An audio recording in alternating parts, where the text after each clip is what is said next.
नमस्कार साथियों, आपका पुनः एक बार फिर से स्वागत है आपके अपने यूट्यूब चैनल डॉलर टेक्निकल में। दोस्तों, आज अपन पढ़ेंगे राजस्थान का इतिहास कल के आगे, जो कि कल हमने जहाँ से छोड़ा था उससे आगे। कल अपन ने दोस्तों यहाँ तक मलिक मोहम्मद जायसी की पुस्तक यानी कि जौहर पढ़ा था, राजस्थान का प्रथम जौहर जो कि चित्तौड़ में है, और अलाउद्दीन खिलजी का युद्ध हुआ था, रतन सिंह के बारे में अपन ने पढ़ा था। दोस्तों, अपन पढ़ेंगे राज हमीर, लेकिन उससे पहले मैं आपको बता दूं दोस्तों कि ये जीके आप पढ़ रहे हैं ये आप लोगों के लिए first grade, second grade, REET से संबंधित जो भी एग्ज़ाम होते हैं, रीट पास, रीट के बाद में जो सिलेक्शन वाली रीट, इसके अलावा दोस्तों ये वन विभाग या वनचर, सूचना सहायक, प्री एसटीसी, प्री बीएड सभी प्रतियोगी परीक्षाओं के लिए महत्वपूर्ण इतिहास जीके हैं। जी हाँ दोस्तों, तो आप लोग यदि हमारे चैनल से जुड़े हुए नहीं हैं तो प्लीज़ चैनल को सब्सक्राइब कर ले, पास वाले बेल आइकन को प्रेस करके ज़रूर रखें ताकि मेरे आने वाले हर वीडियो का नोटिफिकेशन सबसे पहले आप लोगों तक पहुंच सके। चलते हैं दोस्तों बिना देरी किए हुए, आज पढ़ते हैं राज हमीर। राज हमीर के बारे में अपन जानेंगे कि 1326 से 1364 तक राज हमीर यानी कि राजा हमीर जो हुआ था, हमीर राजा हमीर देव, उनका यहाँ पर राज रहा था। दोस्तों, मालदेव सोनग्रा के बेटे बनवीर इनकी सोनग्रा को हराकर मेवाड़ का शासक बना था। बनवीर सोनग्रा को हराकर मेवाड़ का शासक बना। हमीर सिसोदा गांव का था, हमीर सिसोदा गांव का था, इसलिए यहाँ से गुहिल वंश की सिसोदिया शाखा का राज्य शासन प्रारंभ हुआ। जी हाँ दोस्तों, हमीर सिसोदा गांव का था, इसलिए यहाँ से गुहिल वंश की सिसोदिया शाखा, गांव के नाम पे ही सिसोदिया शाखा का नाम पड़ गया था और यह हमीर सिसोदिया की शाखा अलग हो गई थी। सिसोदा गांव की स्थापना राहप ने की थी। हमीर ने राणा उपाधि का प्रयोग किया था। जी हाँ, जो हमीर था इसने अपने आगे जो उपाधि का प्रयोग किया वो था राणा की उपाधि, यानी कि राणा हमीर के नाम से इसको जाना जाता था। राणा हमीर के नाम से इसको जाना गया, जो कि इसको राणा हमीर के नाम से कहा गया, इसका प्रयोग इसने किया था। हमीर को मेवाड़ का उद्धारक भी कहा गया था। जी हाँ दोस्तों, मेवाड़ का उद्धारक किसको का बताया गया था? हमीर को मेवाड़ का उद्धारक बताया गया था। कुंभलगढ़ प्रशस्ति में हमीर को विषम घाटी पंचानन कहा गया। कुंभलगढ़ प्रशस्ति में जो कुंभलगढ़ प्रशस्ति लिखी हुई है उसमें हमीर को विषम घाटी पंचानन कहा गया है और विषम घाटी पंचानन लिखा गया है। विषम घाटी पंचानन, इसको आप याद रखिएगा कि विषम घाटी पंचानन किसको कहा गया है? ये कहा गया है कुंभलगढ़ की प्रशस्ति में राणा हमीर को कहा गया है। कुंभलगढ़ की घाटी में राणा हमीर को प्रशस्ति में कहा गया है, राणा हमीर को विषम घाटी की पंचानन। इसी प्रकार अपन आगे बात करें रसिकप्रिया में, हमीर को वीर राजा कहा गया। आप चाहो तो नोटबुक में लिख सकते हो वीडियो को पॉज करके, यानी कि कुंभलगढ़ प्रशस्ति में तो राणा हमीर को विषम घाटी पंचानन कहा गया और रसिकप्रिया में हमीर को वीर राजा कहा गया। हमीर ने चित्तौड़ में बरबड़ी माता का मंदिर बनवाया। हमीर ने चित्तौड़ में बरबड़ी माता का मंदिर बनवाया। बरबड़ी माता मेवाड़ के गुहिल वंश की इष्ट देवी थी। तो क्वेश्चन बन जाता है, गुहिल वंश की इष्ट देवी कौन थी? बरबड़ी माता। ठीक है, बरबड़ी माता कहाँ की देवी थी? चित्तौड़ की। इनका मंदिर किसने बनाया था? राणा हमीर ने। तो ये आपको याद रखना है। किस वंश की इष्ट देवी थी? गुहिल वंश की। बड़ जिसको अपन बाण माता मेवाड़ के गुहिल वंश की फूल देवी थी। तो यहीं पर ये तो थी बरबड़ी माता और ये थी बाण माता। बाण माता जो है वो मेवाड़ के गुहिल वंश की कुल देवी थी। ठीक है, गुहिल वंश की कुल देवी। इसी प्रकार से दोस्तों राणा लाखा का जन्म होता है। राणा लाखा का समय आता है 1382 से 1421 के समय। राणा लाखा को लक्ष्य सिंह के नाम से भी जाना जाता था। राणा लाखा को लक्ष्य सिंह के नाम से भी जाना जाता था। इनकी जो राणा लाखा था इसको अपन लक्ष्य सिंह के नाम से भी पुकारते थे। जावर यानी उदयपुर में चांदी की खान प्राप्त हुई। जावर उदयपुर में पड़ता है, जो राजस्थान का जिला है, साउथ में,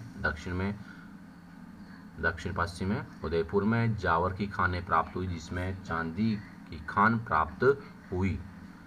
एक बंजारे ने पिचोला झील यानी उदयपुर का निर्माण करवाया और वो बंजारा कैसा था? घुमक्कड़ व्यापारी यानी घूम घूम करके व्यापार करता था, इसलिए उसको घुमक्कड़ व्यापारी कहते थे। यानी जो बंजारे होते थे प्राचीन काल में वही पहले व्यापारी हुआ करते थे, इसलिए बंजारों ने यानी बंजारे जो एक स्थान से दूसरे स्थान पर जाया करते थे तो उनको पानी के लिए किसी न किसी झील की, बावड़ी की, कुएं की आवश्यकता हुआ करती थी।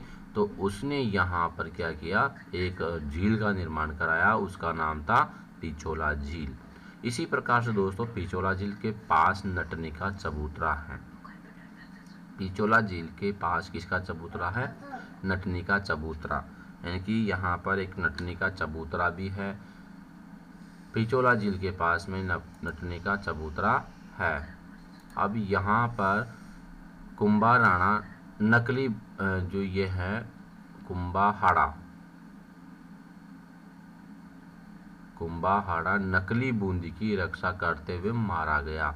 यानी कि बूंदी जो है, बूंदी का चित्र बनाया गया था नकली बूंदी का और उसकी रक्षा करते हुए यहाँ पर मारा गया था। कहाँ पर? नटनी के चबूतरे पर। दोस्तों यहाँ पर आप देख पा रहे हैं कि मेवाड़ इस प्रकार से, एक मेवाड़ था और इधर मारवाड़ था। जो मेवाड़ के राजा थे राणा लाखा और मारवाड़ के राणा थे चूड़ा। ठीक है, राणा लाखा की शादी हंसाबाई से हुई। चूड़ा के पुत्री का नाम था हंसाबाई और चूड़ा के पुत्र का नाम था रणमल। मारवाड़ का था चूड़ा और चूड़ा के पुत्र का नाम था रणमल और मारवाड़ की पुत्री का नाम था हंसाबाई। हंसाबाई की शादी किसके साथ हो गई थी? राणा लाखा के साथ हो गई थी और राणा लाखा के पुत्र का नाम था चूड़ा। तो यहाँ पर आप कंफ्यूज मत होना, मारवाड़ का भीष्म कहलाता है चूड़ा। यहाँ पर भी चूड़ा है, यहाँ पर भी चूड़ा है, लेकिन ये चूड़ा कौन था? राणा लाखा का पुत्र चूड़ा, जो कि चूड़ा का पुत्र इधर रणमल था और ये मेवाड़ का था और ये मारवाड़ का था। तो इसमें कंफ्यूज होना नहीं है। इस प्रकार के क्वेश्चनों को आप जरा ध्यान से देखना चाहिए। दोस्तों यहाँ पर मारवाड़ के राजा चूड़ा की बेटी हंसाबाई की शादी मेवाड़ के राणा लाखा के साथ हुई। इस समय लाखा के बेटे चूड़ा ने प्रतिज्ञा की कि वह मेवाड़ का अगला राजा नहीं बनेगा। हंसाबाई के बेटे को मेवाड़ का अगला राजा बनाया जाएगा। जी हाँ दोस्तों, यहाँ पर जो मेवाड़ का राजा था राणा लाखा, इसका पहले वाला पुत्र था चूड़ा। ठीक है, जो मारवाड़ का भीष्म कहा गया। ये भीष्म इसलिए कहा गया क्योंकि इसकी शादी किसके साथ हुई थी? चूड़ा की पुत्री हंसाबाई के साथ में। तो चूड़ा ने शपथ ली, भीष्म इसीलिए कहा गया है, इसने शपथ ली थी कि मैं मेवाड़ का राजा नहीं बनूंगा। मेवाड़ का राजा तो चूड़ा की पुत्री हंसाबाई से उत्पन्न होने वाला पुत्र हंसाबाई और राणा लाखा के साथ में जो इनसे उत्पन्न होने वाला पुत्र ही यहाँ का मेवाड़ का राजा बनेगा। यानी कि इसने शपथ ली, इसलिए राणा चूड़ा को, जो चूड़ा था, इसको मारवाड़ का भीष्म कहा गया। तो दोस्तों यहाँ पर अपन देखते हैं चूड़ा को मेवाड़ का भीष्म कहा जाता है और ये चूड़ा कौन सा था? ये था राणा लाखा का पुत्र। चूंडा को इस बलिदान के कारण कई विशेष अधिकार दिए गए थे। इनकी जो बलिदान दिया गया था कि मैं मेवाड़ का राजा नहीं बनूंगा और जो हंसाबाई के पुत्र होगा उसी को राजा बनाया जाएगा, इसलिए इसको बहुत सारी विशेष अधिकार दिए गए। जैसे कि मेवाड़ के 16 प्रथम श्रेणी ठिकानों में से 4 चूंडा को दिए गए। चूंडा इनमें सलुम्बर इनकी उदयपुर भी शामिल था। मेवाड़ के 16 प्रथम श्रेणी के ठिकाने थे, ठीक है, उनमें से 4 किसको मिल गए? चूंडा को, जो कि राणा लाखा का पुत्र था। और इनमें से सलुम्बर जो उदयपुर में आता है ये भी इसमें शामिल किया गया था। सलुम्बर का सामंत मेवाड़ का सेनापति होगा। जो सलुम्बर का सामंत होगा वो मेवाड़ का सेनापति होगा, यानी कि जो मेवाड़ है उसका सेनापति कौन होगा? सलुम्बर का सामंत। सलुम्बर का सामंत मेवाड़ के राजा का राज तिलक करेगा। जो भी सलुम्बर का सामंत होगा वो मेवाड़ में जो राजा बनेगा, यानी कि राणा लाखा और अंसाबाई के जो पुत्र होगा वो राजा बनेगा, तो सलुम्बर का सामंत ही उसका राज तिलक करेगा। राणा की अनुपस्थिति में सलुम्बर का सामंत राजधानी संभालेगा। यदि राणा की अनुपस्थिति रहती है तो उस समय भी सलुम्बर जो उदयपुर से आता है उसका जो सामंत होगा वही राजधानी को संभालेगा। मेवाड़ के सभी कागज पत्रों पर राणा के साथ सलुम्बर का सामंत भी हस्ताक्षर करेगा। ये भी इसमें लिखा गया है कि जो मेवाड़ के सभी कागज पत्र पर राणा के साथ सलुम्बर का सामंत भी हस्ताक्षर करेगा, यानी कि ये किसको समलाया गया? ये सब के सब किसको समलाए गए थे? राणा चुंडा को समलाए गए थे, इसलिए इनको ये अधिकार दिए गए थे। इसी प्रकार से दोस्तों क्वेश्चन बन जाता है यहाँ पर, मेवाड़ के प्रशासन में सलुम्बर का क्या महत्व था? 50 वर्ड में लिखिए, ठीक है, क्वेश्चन भी है ये। तो ये महत्व था दोस्तों। रावल, हरावल, अब यहाँ पर आता है हरावल। सेना की सबसे अगली टुकड़ी जो है हरावल हुआ करती थी, यानी कि सेना 3 भागों में या 2 भागों में बढ़ती थी, उसको यानी जो सबसे आगे रहती थी उसको बोलते थे हरावल। और चंदावल, सेना की पीछे की टुकड़ी जो सबसे लास्ट में रहती है उसको चंदावल बोलते हैं। मोकल, मोकल, अब आ जाते हैं राणा मोकल, यानी कि मोकल का समय 1421 से 1433 के में रहा। हंसाबाई का पुत्र था। मोकल कौन था? हंसाबाई का पुत्र, यानी कि राणा लाखा और हंसाबाई के जो पुत्र हुआ था वो मोकल था, यानी कि एक तरह से राणा चुंडा का भाई, सौतेला भाई कहो। चुंडा को संरक्षक बनाया गया और जो राणा चुंडा था, यानी कि जो लाखा का पुत्र चूड़ा था, इसको इसका क्या बनाया गया? संरक्षक बनाया गया। इसी प्रकार से यहाँ पर हंसाबाई के अविश्वास के कारण चुंडा मालवा चला गया था, यानी कि चूड़ा को हंसाबाई को कोई अविश्वास था, इसलिए ये चुंडा जो था पहले वाला पुत्र ये मालवा चला गया, यानी कि होशंगाबाद मालवा का शासक था। और मालवा में उस समय कौन था? होशंगा शाह। हंसाबाई का भाई रणमल मोकल का संरक्षक बन गया, यानी कि इसने हंसाबाई ने इस पर विश्वास नहीं था चुंडा पर, तो ये चला गया मालवा। और मालवा का शासक कौन था? होशंग शाह। और इसने हंसाबाई ने किसको बुला लिया? यानी कि राणा चुंडा के जो दूसरे पुत्र थे इनके हंसाबाई का भाई, इसका भाई का नाम था रणमल मोकल, यानी कि ये भी रणमल मोकल राणा चुंडा का भाई था जो मारवाड़ का राजा था, ठीक है। यानी कि इसने मामा को बुला लिया, मोकल के मामा को, इसने इसको बुला लिया मोकल के मामा को। और इसने रणमल मोकल का क्या बन गया? संरक्षक बना दिया। मोकल ने एक लिंग मंदिर की 4 दीवारी का निर्माण करवा दिया। जो राणा मोकल बना इसने क्या करवा दिया? मंदिर की 4 दीवारी। एक लिंग जी का मंदिर उदयपुर में है। समिद्धेश्वर मंदिर इन चित्तौड़ का पुनर्निर्माण भी करवा दिया। इसी प्रकार पहले इस मंदिर का नाम त्रिभुवन नारायण मंदिर था तथा भोज परमार ने इसका निर्माण करवाया था। पहले इसका नाम क्या था? त्रिभुवन नारायण मंदिर। त्रिभुवन नारायण मंदिर जो भोज परमार ने इसका निर्माण करवाया था। 1433 में झीलवाड़ा इनकी राजसमंद नामक स्थान पर चाचा मेरे महपा पंवार ने मोकल की हत्या कर दी।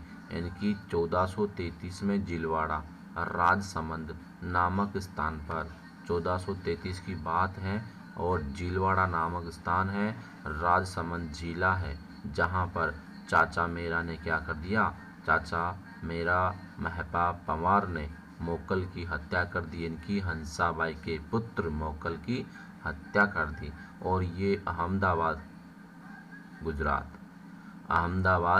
गुजरात चला गया। इसके बाद में 1433 को कुंभा नाम का राजा हुआ, जो 1433 से 1468 के मध्य में हुआ। रणमल कुंभा का संरक्षक था, रणमल कुंभा का संरक्षक था। यानी कि जब कुंभा आया तब रणमल जो कि हंसाबाई का भाई था, चूड़ा जो राणा चूड़ा मारवाड़ का चूड़ा था, उसका इसका चूड़ा का पुत्र रणमल कुंभा का संरक्षक बन गया। कुंभा ने रणमल की सहायता से अपने पिता की हत्या का बदला लिया। यानी कि कुंभा का पुत्र कौन था, मोकल यानी कि कुंभा ने रणमल की सहायता से बदला लिया। मेवाड़ दरबार में रणमल का प्रभाव बढ़ गया तथा उसके सिसोदिया के नेता राघव देव की हत्या करवा दी। उसने किसकी हत्या करवा दी, सिसोदिया के नेता राघव देव की। चूड़ा का भाई था राघव देव। राघव देव कौन था, चूड़ा का भाई। हंसाबाई ने मालवा के चूड़ा को वापस बुला लिया। यानी कि जो राणा लाखा था उसका जो बड़ा पुत्र था चुंडा, उसको मालवा से वापस बुला लिया। भारमली की सहायता से रणमल को मार दिया गया। यानी कि जैसे ही भारमली की सहायता मिली तो जो रणमल था हंसाबाई का भाई, यानी कि राणा चुंडा का पुत्र जो कि मारवाड़ का राजा था, उसका पुत्र था रणमल, और इसको मार दिया क्योंकि इसका वर्चस्व बढ़ गया था मेवाड़ में। और इसकी जो सिसोदिया के राघव नेता थे, इसकी हत्या भी करवा दी थी। यानी कि राघव देव कौन था, चूड़ा का भाई था। तो फिर इसने क्या किया, चूड़ा को वापस बुला लिया। चूड़ा ने भारमल की सहायता से किसको मार दिया, रणमल को मार दिया। रणमल का बेटा जोधा भाग गया। अब रणमल का जो बेटा था जोधा, राजा रणमल, और जो जोधपुर का था मारवाड़ का था, और इसका बेटा था जोधा भाग गया। तब बीकानेर के पास कहनी गांव में शरण ली। इसी प्रकार से चुंडा ने मंढोर इनकी मारवाड़ की राजधानी पर अधिकार कर लिया। जो चुंडा था इनकी राणा लाखा का बड़ा पुत्र, उसने किस पर अधिकार कर लिया, मंढोर की राजधानी पर। आंवल भांवल की संधि 1453 में हुई। ये क्वेश्चन बहुत सी बार आता है कि आंवल भांवल की संधि कब हुई और किस किस के मध्य हुई, तो कुंभा व जोधा के मध्य हुई। जोधा कौन था, रणमल का बेटा। कुंभा कौन था, मोकल का बेटा। ठीक है, इस संधि द्वारा मारवाड़ जोधा को वापस दिया गया। यानी कि जब ये आंवल भांवल की संधि हुई तो मारवाड़ जो था वो जोधा को वापस दे दिया। जोधा किसका पुत्र था, रणमल का। ठीक है, सोजत पाली में है, कई बार प्रश्न आता है। सोजत को मारवाड़ व मेवाड़ की सीमा बनाया गया। यानी कि सोजत जो पाली है मारवाड़ मेवाड़ के मध्य में पड़ता है, तो इसको इसकी सीमा बना दिया गया। जोधपुर की बेटी श्रृंगार कंवर की शादी कुंभा के बेटे रायमल के साथ की। यानी कि जोधा की बेटी जो थी, यानी कि रणमल के बेटा की पुत्री, जोधा की बेटी रणमल, ये रणमल है राणा चुंडा का पुत्र, और इसका पुत्र था जोधा, और जोधा की बेटी थी श्रृंगार कंवर। इसकी शादी कुंभा के बेटे के साथ जो रायमल के साथ करवा दी। कुंभा कौन था, मोकल का पुत्र। मोकल कौन था, हंसा का पुत्र, हंसाबाई का पुत्र। हंसाबाई किसकी बेटी थी, चुंडा की। ठीक है, चुंडा की पुत्री जो मारवाड़ का था। लेकिन इधर जो है राणा लाखा की शादी हुई थी हंसाबाई के, उससे प्राप्त पुत्र का नाम था मोकल। मोकल का बेटा था कुंभा, और कुंभा जो कुंभा का बेटा था राइमल। तो ये आपको याद रखना है इतिहास। सारंगपुर का युद्ध हुआ था 1437 में। ये किस किस के मध्य हुआ था? कुंभा यानी कि कुंभा वर्सेज महमूद खिलजी के साथ में। जो खिलजी कौन था? मालवा का राजा था, मुस्लिम राजा था। कारण क्या था? महमूद खिलजी ने मोकल के हथियारों को शरण दे रखी थी। और मोकल कौन था? राणा कुंभा का पुत्र। राणा कुंभा का पुत्र था मोकल। इसलिए इसने इसने मोकल का पुत्र था, तो वो बदला लेने वाला था। इसलिए इसने क्या किया? मोकल को हथियार शरण दे रखी थी, इसलिए सारंगपुर का युद्ध छिड़ गया। कुंभा जीत गया था। और इस युद्ध में कौन जीत गया? कुंभल यानी कि कुंभा, मोकल का बेटा कुंभा जीत गया था। जीत की याद में चित्तौड़ में विजय स्तंभ बनवाया। जो क्वेश्चन बन जाता है, कई बार प्रश्न बनता है कि विजय स्तंभ कहाँ पर है? चित्तौड़ में। और चित्तौड़ में विजय स्तंभ की स्थापना किसने की थी? कुंभा ने। कब करी थी? सारंगपुर युद्ध के बाद में, जब महमूद खिलजी हार गया था। चंपानेर की संधि। चंपानेर की संधि में 1456 में कुतुबुद्दीन शाह प्लस मोहम्मद खिलजी, जो महमूद खिलजी था, इसके साथ में कुतुबुद्दीन साथ में, दोनों के साथ में कुतुबुद्दीन गुजरात का शासक था और महमूद खिलजी मालवा का था। तो चंपानेर की संधि इनके मध्य में हो गई थी। और उद्देश्य क्या था? कुंभा को हराना। यानी कि यहाँ पर इस युद्ध में कुंभा जीत गया था। तो खिलजी ने, मोहम्मद खिलजी जो मालवा का राजा था, मालवा का शासक था, इसने गुजरात के शासक कुतुबुद्दीन शाह से मिलकर के एक संधि कर ली। और इन दोनों का उद्देश्य था कि कुंभा को हराया जाए, ताकि चित्तौड़ में अधिकार कर लिया जाए और विजय स्तंभ पर अधिकार कर लिया जाए, क्योंकि चित्तौड़ सामरिक दृष्टि से बहुत ही महत्वपूर्ण स्थान था। इसी प्रकार से आगे चलते हैं। बदनौर का युद्ध, जो कि बदनौर पड़ता है भीलवाड़ा में, 1457 में हुआ था। और एक कुंभा ने दोनों को एक साथ हरा दिया था। जी हाँ, जो बदनौर का युद्ध हुआ था, वो युद्ध दोनों शासकों, जो कि कुतुबुद्दीन शाह था और महमूद खिलजी था, जो कि मालवा का शासक था, गुजरात का शासक, और ये मालवा का शासक, दोनों को एक साथ किसने हराया? कुंभा ने। और कुंभा जीत गया। कुंभा ने सिरोही की सहसमल देवड़ा को हराया। देवड़ा को इसने हरा दिया था। नागौर। अब चलते हैं नागौर की तरफ। दोस्तों, नागौर जो है शम्स खां था। नागौर से एक तरफ शम्स खां और एक मुजाहिद खान। शम्स खां, कुंभा ने इसे सहायता दी थी। शम्स खान को किसने सहायता दी थी? कुंभा ने सहायता दी थी। जबकि मोहिद खान कुंभा ने हराया था। कुंभा ने हराया था मुजाहिद खां को। इस बार सांस्कृतिक उपलब्धियां क्या क्या थी यहाँ पर? स्थापत्य कला। कुंभा को राजस्थान की स्थापत्य कला का जनक कहा जाता है। बहुत ही महत्वपूर्ण प्रश्न है दोस्तों, कि कुंभा को यहाँ का क्या कहा गया है? जनक कहा गया है। जनक कहा गया है। तो आपको याद रखना है, कुंभा को क्या कहा गया है? कुंभा को राजस्थान की स्थापत्य कला का जनक बताया गया है।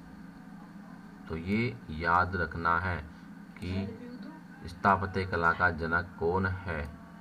स्थापत्य कला का जनक कौन है। इसी प्रकार दोस्तों, यहाँ पर जो अपन बात करते हैं विजय स्तंभ की, जो विजय स्तंभ है दोस्तों, यहाँ पर विजय स्तंभ की बात करें तो विजय स्तंभ के अन्य नाम थे अपने यहाँ पर। कीर्ति स्तंभ भी इसको कहा गया था। कीर्ति स्तंभ के साथ साथ इसको विष्णु ध्वज भी कहा गया था।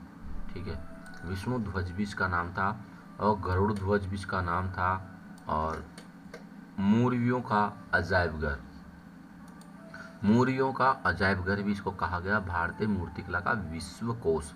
यानी कि इसके 5 जो नाम थे वो इस प्रकार से थे, 5 नाम से जाना गया था। 5 ही नाम से इसको जाना जाता था। यानी कि विश्वकोश, मूर्तियों का अजायबघर, गरुड़ ध्वज, विष्णु ध्वज, कीर्ति स्तंभ। तो कीर्ति स्तंभ को आप याद करना है कि विजय स्तंभ को कीर्ति स्तंभ भी कहा गया।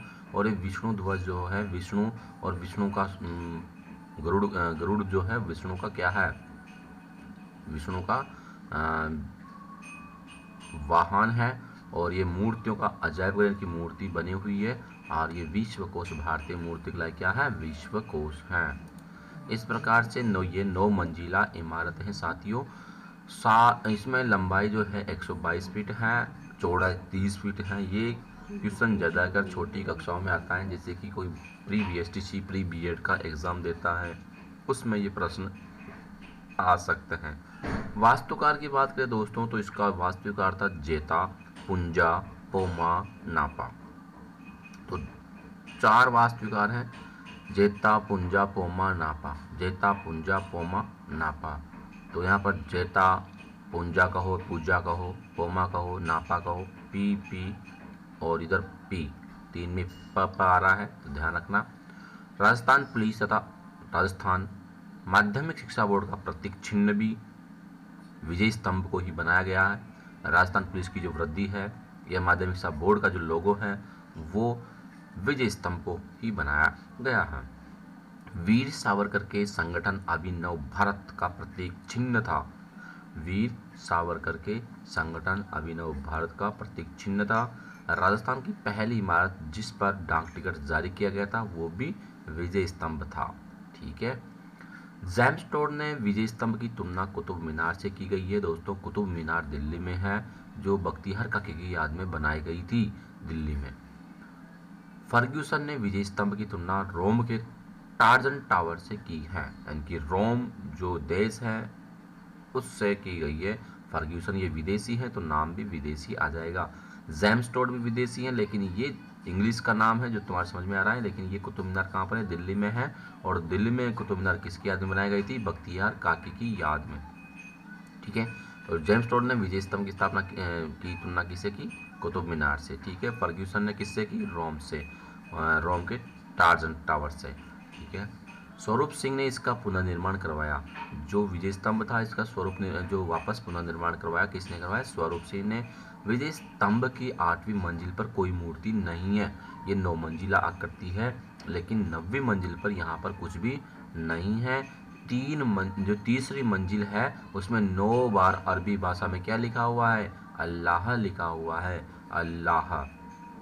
देखो हिंदू राजा ने इसका निर्माण करवाया, फिर भी तीसरी मंजिल में अल्लाह लिखा हुआ है, वो भी कौन सी भाषा में? अरबी भाषा में। तो ये भी आपको याद रखना है, इम्पोर्टेंट है, कई बार परीक्षा में पूछ लिया जाता है। कीर्ति स्तंभ प्रशस्ति के लेखक कौन थे? अत्रि थे। अत्रि और महेश। लेखक जो बताया गया है वो अत्रि और महेश को बताया गया है। किले की बात करें दोस्तों तो कवि राजा श्यामल दास जी की पुस्तक वीर विनोद के अनुसार कुंभा ने मेवाड़ के 84 किलों में से 32 किलों का निर्माण करवाया है। कुंभा कुंभा कौन था? मोकल का पुत्र। मोकल कौन था? हंसाबाई का पुत्र। और हंसाबाई कौन थी? मारवाड़ के शासक राणा चुंडा की पुत्री थी, जिसका भाई था रणमल, जिसकी शादी किसके साथ हुई थी? राणा लाखा के साथ। राणा लाखा कौन था? मेवाड़ का राजा। तो इतनी वापस ये चीजें तुम्हारे को माइंड में घुमानी है। कुंभलगढ़ जो राजसमंद है, वास्तुकार कौन है दोस्तों? मंडन। इस किले को मेवाड़ मारवाड़ का सीमा प्रहरी कहा जाता था, यानी कि मेवाड़ और मारवाड़। मेवाड़ हंसाबाई का ससुराल था, मारवाड़ हंसाबाई का गांव था, तो इन दोनों का प्रहरी कहा गया। इसका सबसे ऊंचा महल कटारगढ़ है, जो कुंभा का निजी आवास था। राणा कुंभा, इनकी मोकल का पुत्र, जिसका निजी कटारगढ़ था, निजी आवास कौन था? कटारगढ़। इसे मेवाड़ की आंख कहा जाता है। प्रश्न बन जाता है, मेवाड़ की आंख किसे कहा गया? कटारगढ़ को। कुंभलगढ़ प्रशस्ति का लेखक महेश है। कुंभलगढ़ प्रशस्ति का लेखक कौन है? महेश। जबकि यहाँ पर कीर्ति स्तंभ प्रशस्ति के लेखक कौन है? अत्रि और महेश। लेकिन कुंभलगढ़ के कौन है? केवल महेश ही आपको याद रखना है। इस प्रशस्ति में कुंभा को धर्म एवं पवित्रता का अवतार बताया गया है। जो प्रशस्ति है कुंभलगढ़ की, इसमें जो राणा कुंभा है, मोकल का पुत्र है, उसको धर्म एवं पवित्रता का अवतार बताया गया है। अब करते हैं बात अचलगढ़, जो सिरोही में है। 1452 में कुंभा ने इसका पुनर्निर्माण करवाया था।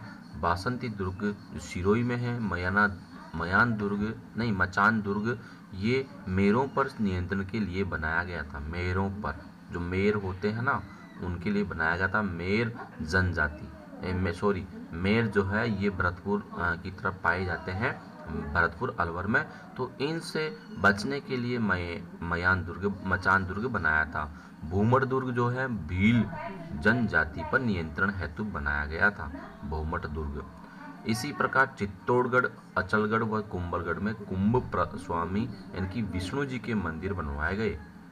चित्तौड़गढ़, अचलगढ़, कुंभलगढ़ में कुंभ स्वामी, राणा कुंभा के नाम से बना तो कुंभ स्वामी होगा, विष्णु जी की मूर्ति है। चित्तौड़ में श्रृंगार चौवरी मंदिर बनवाया गया।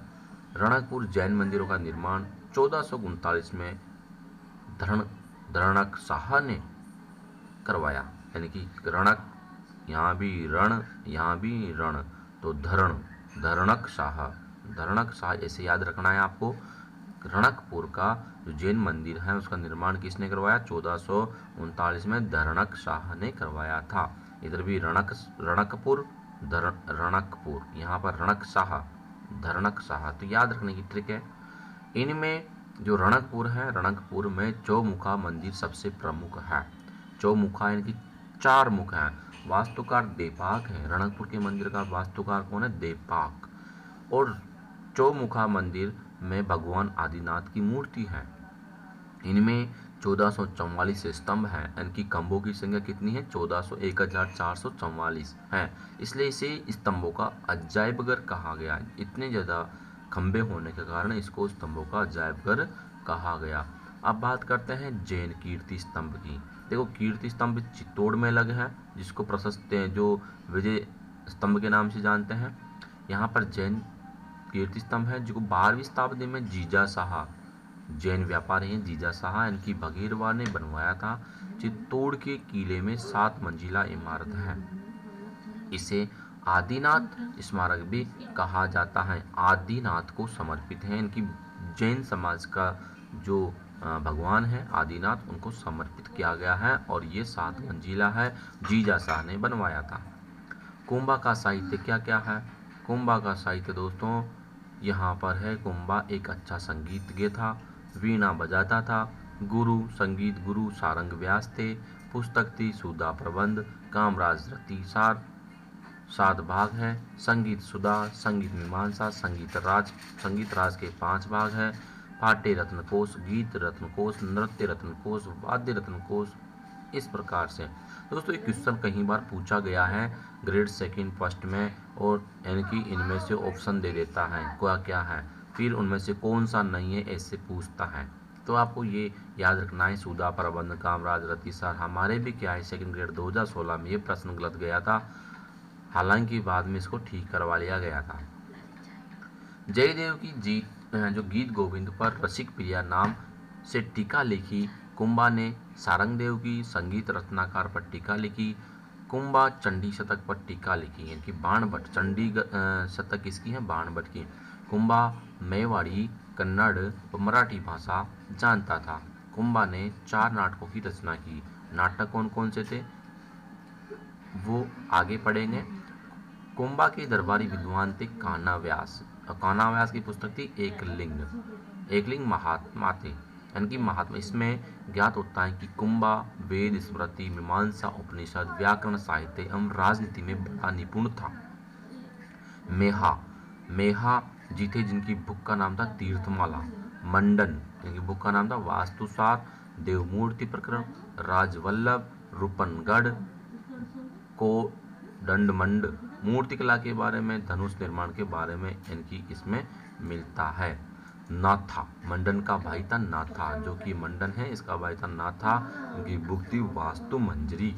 गोविंद मंडन का बेटा था, इनकी नाथा मंडन का भाई, गोविंद मंडन का बेटा। द्वार दीपिका, उधार धोरणी, कलानिधि मंदिर के शिखर निर्माण की जानकारी देता है। सार समुच्चय आयुर्वेद के बारे में जानकारी देता है।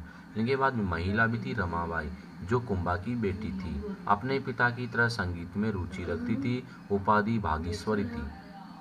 इसे जावर क्षेत्र दिया गया था। जावर क्षेत्र को दिया गया था। ये कुंभा की बेटी थी जो संगीत में रुचि रखती थी। भागीश्वरी इसका उपनाम था। तिलभट्ट हीरानंद मुनि कुंभा के गुरु थे। कवि राजा की उपाधि प्राप्त की थी हीरानंद मुनि ने। सोमदेव, सोम सुंदर, जयशेखर, भुवन कीर्ति ये जैन मुनि थे। तो ये 4 जैन मुनि भी इनके साथ में थे। कुंभा ने जैनों का तीर्थ यात्रा कर हटा दिया था, यानी कि जैन समाज का जो तीर्थ यात्रा कर होता था वो हटा दिया था। हिंदू सुल्ताना मुस्लिम सेना को हराने के कारण, उपाधि क्या क्या दी गई इनको? हिंदू सुल्ताना, इनकी मुस्लिम सेना को हराने के कारण। अभिनव भट्टाचार्य संगीत के कारण। राणा रासो साहित्य के कारण। हाल गुरु पहाड़ी किले जीतने के कारण, यानी कि ये सब इनकी उपाधि है राणा कुंभा की। चाप गुरु धनुष कला के कारण। परम भागवत विष्णुगुप्त, भागवत विष्णुगुप्त, आदि वराह गुर्जर प्रतिहार, ये उपाधि इनको दी गई। कुंभा की हत्या उसके बेटे उदा ने कुंभलगढ़ के किले में कर दी थी, यानी कि जो राणा कुंभा था उसके बेटे ने उसकी हत्या कर दी। तो उदा को पितृहंता भी कहा जाता है। तो दोस्तों आज का ये जो इतिहास है कैसा लगा? यदि अच्छा लगा है तो वीडियो को लाइक करें, शेयर करें, और यदि आप हमारे चैनल में पहली बार देख रहे हैं और आप इस प्रकार की और भी जानकारी प्राप्त करना चाहते हैं तो चैनल को सब्सक्राइब कर लें, पास वाले बेल आइकन को प्रेस करके ज़रूर रख लें। Thanks for watching my video. फिर मिलता है नेक्स्ट वीडियो में कुछ न्यू अपडेट लेकर।